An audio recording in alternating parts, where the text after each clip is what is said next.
Bonjour mes chers Faust et mes chères Faustines. Bienvenue dans mon antre. L'antre de Méphistophélès. Et oui, c'est bien moi. Le seul, l'unique, l'œil qui voit tout, l'ange de lumière.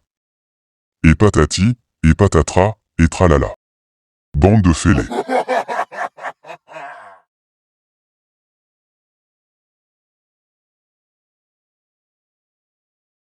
Lorsque les Romains vont remplacer les Grecs en étendant leur empire, beaucoup de peuples conquis par Rome vont commencer à se rebeller.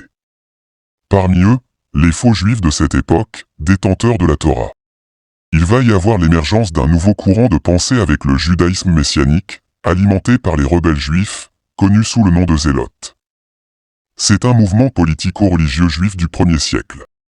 Les zélotes incitent le peuple de la province de Judée à se rebeller contre l'Empire romain et à l'expulser par la force des armes. Le terme « zélote » vient du grec zélotes qui signifie « les zélés ». Les mouvements des zélotes vont puiser leur violence dans leur littérature, notamment avec le personnage mythique de la Torah appelé Josué. Josué, en hébreu se prononce Yehoshua. C'est aussi le nom hébreu de Jésus, qui signifie « Yahvé a sauvé ». En effet, beaucoup espéraient avoir un libérateur de ce calibre. Selon les récits de la Torah, Josué est le fils de Noun, membre de la tribu d'Éphraïm. Il est né en Égypte à l'époque soi-disant de l'esclavage des Hébreux. Il est témoin de la sortie d'Égypte des Israélites sous la direction de Moïse. Il se distingue par la suite en tant que commandant militaire et devient le successeur de Moïse dans la conduite du peuple hébreu vers la terre promise. Il mène la conquête du pays de Canaan, puis y installe les tribus d'Israël. Au temps des Romains, beaucoup de faux juifs révolutionnaires vont prendre le nom de Josué, car les zélotes attendaient un roi pour les libérer. Mais la Judée n'était pas le seul problème, ni le seul courant messianique de l'époque. En effet, l'Empire romain se désagrégeait à cause de la multitude de sectes messianiques composées de communautés aux croyances diverses, qui se basaient tous sur des textes religieux différents. Toute cette agitation fragilisait le commerce de l'Empire et causait du souci à l'empereur Constantin. Il devait protéger les routes commerciales, car un empire aussi vaste que le sien doit d'abord s'enrichir s'il veut perdurer. La guerre prolongée n'est pas bon pour le business à certains niveaux. Il fallait trouver une solution pour pacifier l'Empire. Et comme tous ces sectes religieuses attendaient un messie, nous allons leur en créer un. Sous notre inspiration, l'empereur Constantin va créer sa religion chrétienne. Constantin s'est souvenu qu'en arrivant en Égypte, les Romains se sont mis à adorer Sérapis, la version grecque d'Osiris, qu'ils ont appelé Jupiter Sérapis. Sérapis était le dieu de l'Égypte ptolémaïque, dont le culte fut institué par le roi Ptolémée Ier Sotère. À cette époque, ceux qui adoraient cette divinité étaient déjà appelés chrétiens.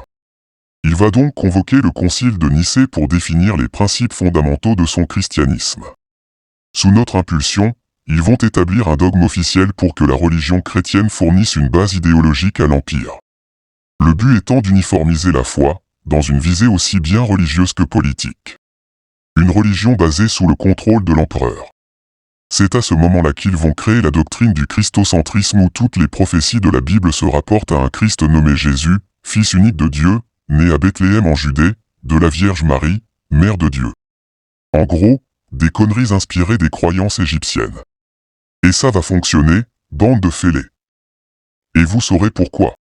Parce que l'empereur Constantin va appliquer la loi martiale et déclarer hérétique tout autre culte. Certains livres religieux seront considérés comme apocryphes.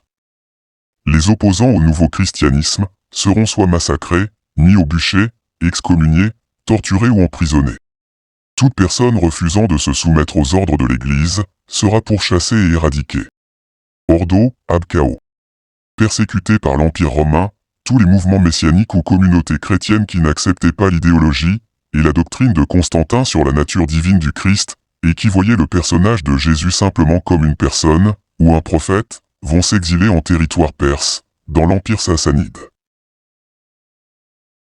Y compris des communautés juives.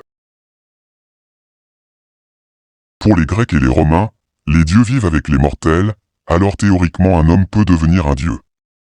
Les rois perses ne se prenaient pas pour des dieux.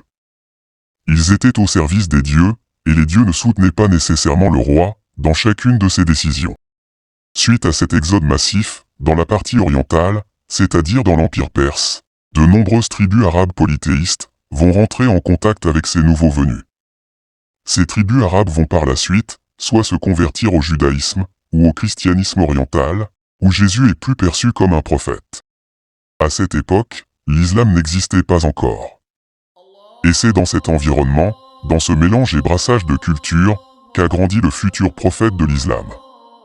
Par la suite, je vous montrerai que le Coran a existé bien avant l'apparition de l'islam. Il n'a rien de divin, puisque c'est moi qui l'ai inspiré.